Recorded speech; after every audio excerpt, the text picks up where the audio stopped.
আসসালামু আলাইকুম সম্মানিত অভিভাবকবৃন্দ এবং দ্বিতীয় শ্রেণীর ছোট্ট শিক্ষার্থীবৃন্দরা যারা সরকারি স্কুলে তৃতীয় শ্রেণীতে ভর্তির জন্য প্রস্তুতি নিচ্ছে তাদের জন্য প্রীতীয় শুভেচ্ছা। আজকে তুলে ধরছি প্রস্তুতি 5।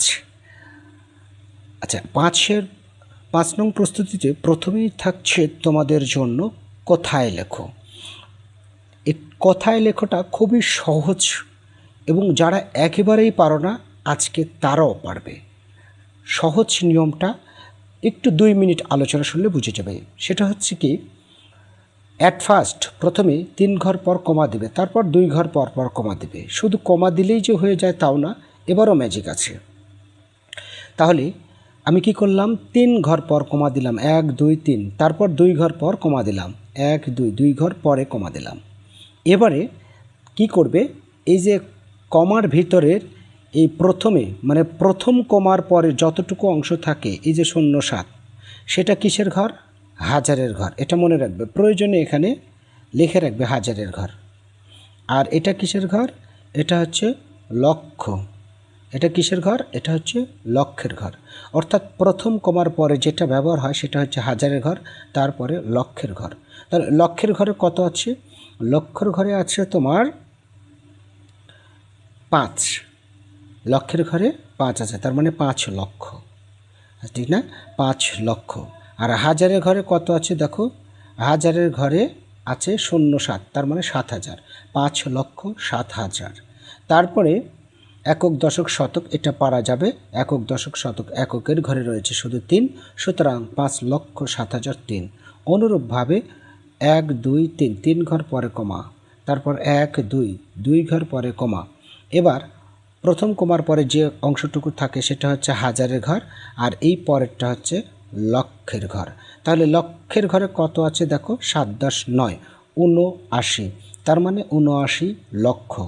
হাজারের ঘরে কত আছে? 50, 79 লক্ষ 50,000, 321, 321 রয়েছে। ওকে, আচ্ছা, এইবার এটা একক মানে 1 2 3, 3 ঘর পর কমা বসালাম। এবারে 1 2, 2 ঘর পরে কমা বসালাম। আবারও 1 2, 2 ঘর পরে কমা বসালাম। তাহলে প্রথমে 3 অঙ্ক পর, তারপর 2 অঙ্ক পর পর কমা বসাচ্ছি। তাহলে প্রথম কমার যে অংশ থাকে সেটা হচ্ছে হাজারের ঘর, তারপরেরটা কি? লক্ষের ঘর। এটা কি? লক্ষের ঘর, আর এটা হাজারের ঘর। ঠিক আছে, লক্ষের পরে আসে কোটি। তাহলে এতে করে কি হয় জানো, এই যে তোমার অযুত নিযুত এগুলো আর বলতে হয় না।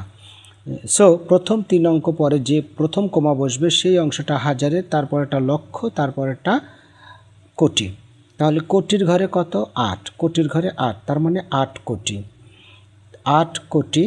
তারপর লক্ষের ঘরে 8 10 8, 88, 8 কোটি 88 লক্ষ 88,888। ক্লিয়ার? আশা করছি এই কিছুটা পারলেই, এই 3টা পারলেই বাকি কোটি পর্যন্ত যে খেলাই দিক না কেন তোমরা পেরে যাবে, তাই না? এবার অঙ্কের লেখো অনেকের কাছেই কঠিন মনে হয়, ঠিক এইরকমভাবে জাদুর নিয়মে করব। হ্যাঁ, জাদু কৌশল। সেটা কি? 26,73,030। একটু লক্ষ্য করে দেখো, এখানে 26 লক্ষ মানে লক্ষ পর্যন্ত যেতে হবে, সর্বোচ্চ স্থানীয় মান লক্ষ। তার মানে তোমার কি করবে, এই যে লক্ষের ঘরে একক দশক শতক হাজার অযুত লক্ষ। এখন লক্ষের ঘরে আছে তোমার 26, দেখো 26 লক্ষ।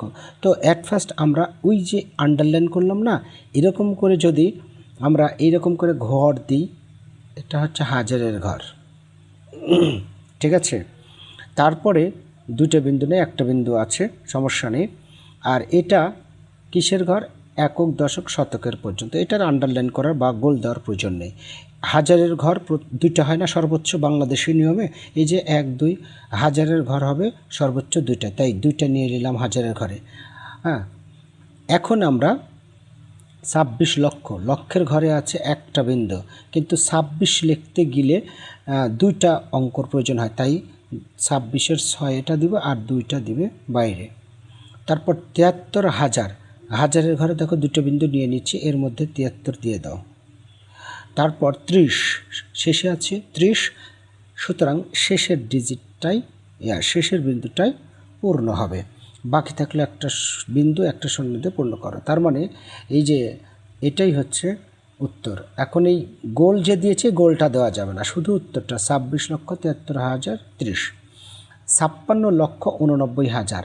তাহলে 56 লক্ষ বলেছে, তো 26 লক্ষের জায়গায় শুধু 56 বসালেই হয়ে যাচ্ছে, 89,000 এখানে 8 9 বসালেই হয়ে যাচ্ছে। তারপর 729, 729 এখানে 7 2 9। নেক্সট 5,15,00,000 কি 15 লক্ষ হবে, এটা আমি লক্ষ লিখিনি। 5,15,00,000 কোটির ঘর পর্যন্ত। এবার একক, দশক, শতক, হাজার, অযুত, লক্ষ, নিযুত, কোটি। তাহলে 1 2 3, এই 3 ঘর পরে যে এই দুটো হাজারের, তারপরের দুটো হচ্ছে লক্ষ, তারপরেরটা হচ্ছে কোটি। তো কোটির ঘরে কত আছে? 5 কোটি, তো 5 বসিয়ে দাও।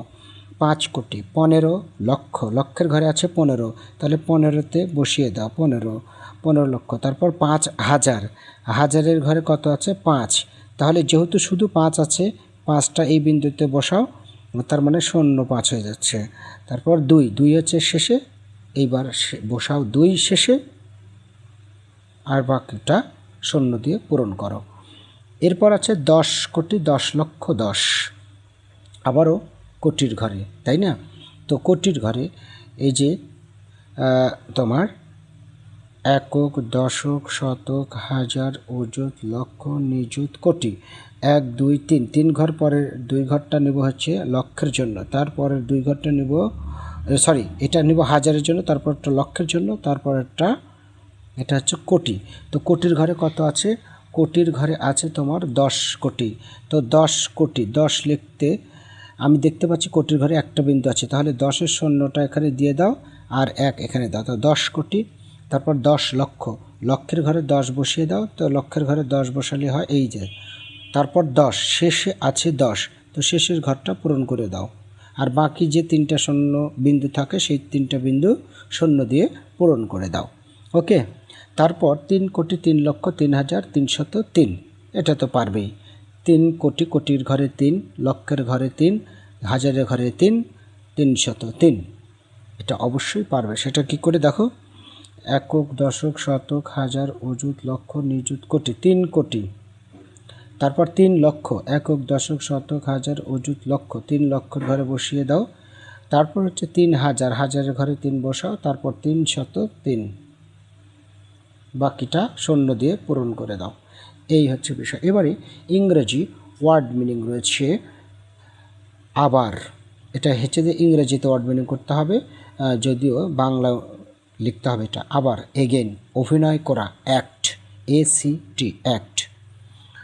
তারপর এগেইন, তারপর ব্যবহার করা, ইউজ, USE, ইউজ।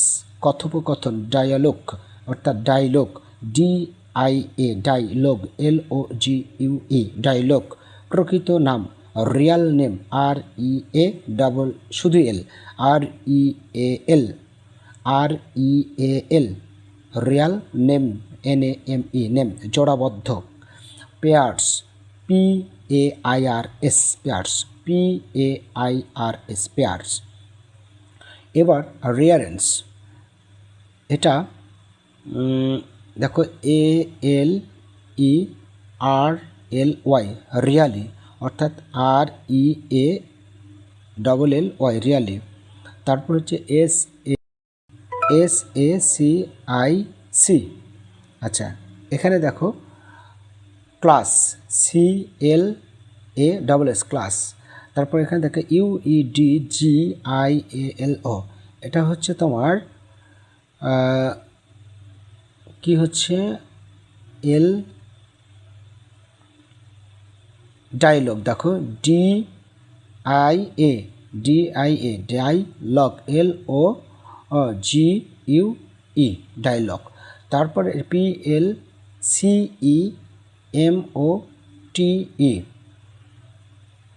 এটা কি হচ্ছে দেখো, আমি ভেবে ভেবে বলছি, তোমরা ভেবেই করো, তাহলে তোমাদেরও সেটা সহজ হয়ে যাবে। দেখো, প্রথমে নিতে পারো তুমি সি নিতে পারো, সি ও এম কম প্লি, PLE TE কমপ্লিট। তারপর good bye, GOOD good bye, BYE বা গুড বাই। ওকে, আচ্ছা, এর পরবর্তীতে তোমাদের জন্য প্রশ্ন রয়েছে। নিচের প্রশ্নগুলোর উত্তর দাও। এই নিচের প্রশ্নগুলো কী কী আছে সেই প্রশ্নগুলো দেখি, আর এর জন্য রিডিং পড়তে হবে। তবে প্রশ্নগুলো একবার পড়ে নিই। রাজপুত্রের নাম কী ছিল? মনে রাখবে, আমি রিডিং পড়ার সাথে সাথে এটা কয়ে যাবে। রাজপুত্রের নাম কি? রাজপুত্রের ঘোড়ার নাম কি বলবে। রাজপুত্র ঘুরতে ঘুরতে কোথায় এলো? রাজপুত্র ঘুরতে ঘুরতে কোথায় এলো এটাও পারবে। কাদের কথা শুনে রাজপুত্র, এটা প্রশ্নটা পুরোটা ওঠানো হয়নি, সরি, আমি দেখাই দিচ্ছি এর পরবর্তীতে। রাজকন্যা কোথায় বন্দী ছিল? রাজকন্যা কোথায় বন্দী ছিল? তারপরে দেখো শূন্যস্থান। রাজপুত্রের নাম ছিল ড্যাশ, ডালিম কুমার ঘুরতে ঘুরতে এলো ড্যাশ, রাজকন্যার নাম ছিল ড্যাশ ড্যাশ 7 সাগর 13 নদী পার হলো। এই যে ঘুরিয়ে ফিরিয়ে অনলি এই 2 আইটেমের প্রশ্ন করেছি, এটাই মানে অল্প অল্প করে প্রস্তুতি নাও, তাহলে বিন্দু বিন্দু জলকণা যেমন সমুদ্রের জন্ম দেয়, হ্যাঁ, বেশি পানির জন্ম দেয়, অর্থাৎ ঠিক তেমনিভাবে আস্তে আস্তে প্রিপারেশন করতে অনেক কিছু শিখে যাবে। সো এইটুকুই আজকে সীমাবদ্ধ। তবে চলো অবশ্যই রিডিংটা পড়ে আসি, শুনে আসি গুরুত্ব দিয়ে, তাহলে এই প্রশ্নগুলোর উত্তর সব কিছু পারবো। Let's go.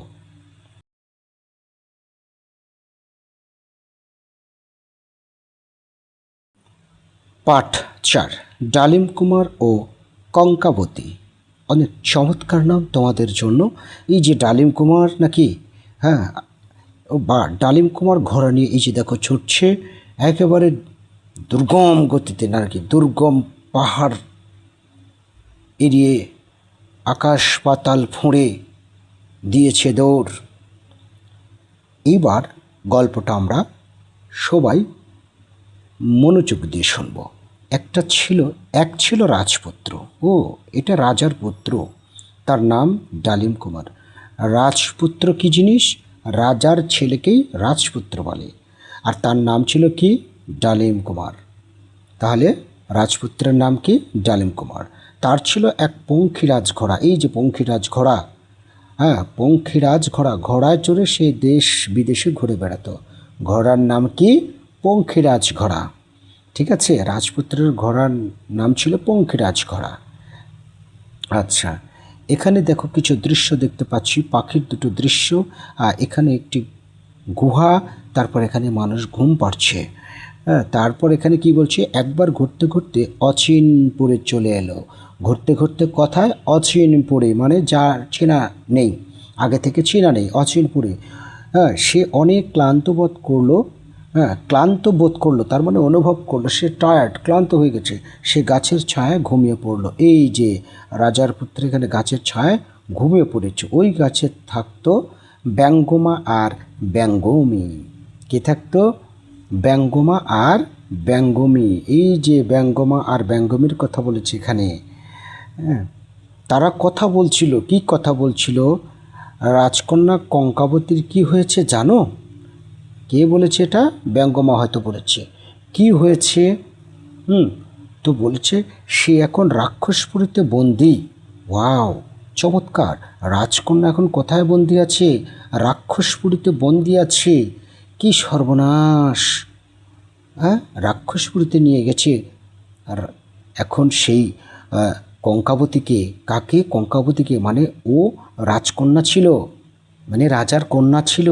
ঠিক আছে, ডালিম কুমারের ঘুম ভেঙে গেল। তার মানে ওখানে ডালে বসে কথা বলছিল, সেই গাছে বসে গল্প করছিল তারা দুটো ব্যঙ্গমা আর ব্যঙ্গমী। তো ডালিম কুমারের তখন ঘুম ভেঙে গেল। রাক্ষসপুরী অনেক দূরে, 7 সাগর 13 নদীর ওপারে। 7টা সাগর এবং 13টা নদী পার হয়ে যেতে হবে। কয়টা সাগর পার হবে? 7টা সাগর পার হবে। এবং 13 নদীর ওপারে। তাহলে কাদের কথা শুনে রাজপুত্রের ঘুম ভাঙল? মনে আছে একটা প্রশ্ন ছিল, কাদের কথা শুনে রাজপুত্র, এভাবে প্রশ্নটা সারা হয়েছিল না? সেই প্রশ্ন, কাদের কথা শুনে রাজপুত্রের ঘুম ভাঙল? ওই যে ব্যঙ্গমা এবং ব্যঙ্গমের কথা শুনে। আর রাজকন্যা কোথায় বন্দী ছিল? রাক্ষসপুরীতে বন্দী ছিল। কোথায় যেতে হবে রাজকন্যাকে উদ্ধার করতে হলে? 7 সাগর 13 নদীর ওপারে যেতে হবে। কঙ্কাবতীকে বাঁচাতে হবে। রাজপুত্র এবার দেখো একেবারে চিং করে দৌড় দিয়েছে। হ্যাঁ, এইবার দেখো সেই রাক্ষসপুরীতে মনে হয় চলে গিয়েছে। এখানে ডালিম কুমার 7 সাগর 13 নদী পার হলো, এক পলকেই পার হয়ে গেল, দেখেছো? তারপর রাক্ষসপুরীতে পৌঁছালো। তারপর কি করেছে? পৌঁছানোর পরে এইবার দেখো রাজকন্যা কি সুন্দরভাবে ঘুম পাড়ছে। ওঠো কঙ্কাবতী, ওঠো। তখন ডাকছে, এখানে দেখো রাজকন্যাকে ডাকছে। তখন রাজকন্যা কঙ্কাবতী সোনার পালঙ্কে ঘুমিয়ে আছে। কিসের পালঙ্কে ঘুমিয়েছিল? সোনার পালঙ্কে ঘুমিয়েছিল। কিছুতেই তার ঘুম ভাঙে না। ডালিম কুমার দেখতে পেল কঙ্কাবতীর মাথার কাছে রূপার কাঠি। মাথার কাছে ছিল রূপার কাঠি, আর পায়ের কাছে সোনার কাঠি। এই যে পায়ের কাছে সোনার কাঠি, অর্থাৎ এখানে আছে সোনার কাঠি আর এখানে আছে রূপোর কাঠি, ঠিক আছে? তাহলে সেই রূপার কাঠি এখন কি করলো দেখা যাক। এবার ডালিম কুমার মাথার কাছে সোনার কাঠি নিয়ে এলো আর পায়ের কাছে নিয়ে এলো রূপার কাঠি, অর্থাৎ চেঞ্জ করে দিল, অল্টারনেট করে দিল, পরিবর্তন করে দিল। অর্থাৎ রাজকন্যার মাথার যে রূপার কাঠি ছিল সেই কাঠিটা পায়ের নিচে রাখলো, পায়ের কাছে, আর পায়ের কাছে যে সোনা ছিল সেই সোনার কাঠিটা মাথার কাছে নিল। আর অমনি কঙ্কাবতী জেগে উঠল। বাহ, চমৎকার চমৎকার। হাউ মাউ খাও, রে বাবা, মানে রাক্ষস চলে এসেছে। ঠিক তখনই রাক্ষস ঘরে ঢুকলো, সাথে সাথে ডালিম কুমার তরবারি বের করলো। রে বাবা, এভাবে রাক্ষস মারা যাবে না, মানে তরবারি দিয়ে হয়তো মারছে, তখন বলছি এভাবে রাক্ষস মারা যাবে না। এই যে দেখো তুমুল যুদ্ধ বেঁধে গেছে। কঙ্কাবতী বলল, রাক্ষসের প্রাণ আছে একটা টিনের কৌটার ভিতর। রাক্ষসের প্রাণ কোথায় আছে? টিনের কৌটার ভিতর আছে। ডালিম কুমার জান না সেই কৌটা কোথায়। তারপর কি বলেছে দেখি, এবার তোমার তরবারি আমার কাছে দাও। তার মানে কঙ্কাবতী এটা বলেছে। কঙ্কাবতী ছিল অনেক সাহস, কঙ্কাবতীর অনেক সাহস ছিল। সে তখন পালঙ্কের নিচ থেকে একটা কৌটা বের করলো। কৌটা কোথায় ছিল? পালঙ্কের নিচে ছিল, আর কৌটার মধ্যেই প্রাণ ছিল রাক্ষসের। ঘেচাং, এইবার কি করলো? ঘেচাং, কৌটাটা খুলতেই বেরিয়ে এলো একটা ভ্রমর। তখন কঙ্কাবতী তরবারি দিয়ে ভ্রমরটাকে কেটে ফেলল। তারপর ডালিম কুমার ও কঙ্কাবতী বেরিয়ে এলো রাক্ষসপুরী থেকে। তার মানে সেই কৌটা ছিল, কৌটার মধ্যে ভ্রমর ছিল, আর ভ্রমরের ভিতর প্রাণ ছিল। আর এই ভ্রমরটাকে কঙ্কাবতী তরবারি দিয়ে দিল একটা বসিয়ে, আর মারা গেল। রাক্ষসও শেষ হয়ে গেল আমাদের। তারপর রাক্ষসপুরী থেকে ডালিম কুমার কঙ্কাবতী স্বচ্ছন্দে আনন্দ চিত্তে হাসি খুশি মনে বেরিয়ে এলো। আর আজকের ক্লাসটি এখানেই শেষ হয়ে গেল। ভালো থেকো বন্ধুরা, টাটা, বাই বাই, আল্লাহ হাফেজ।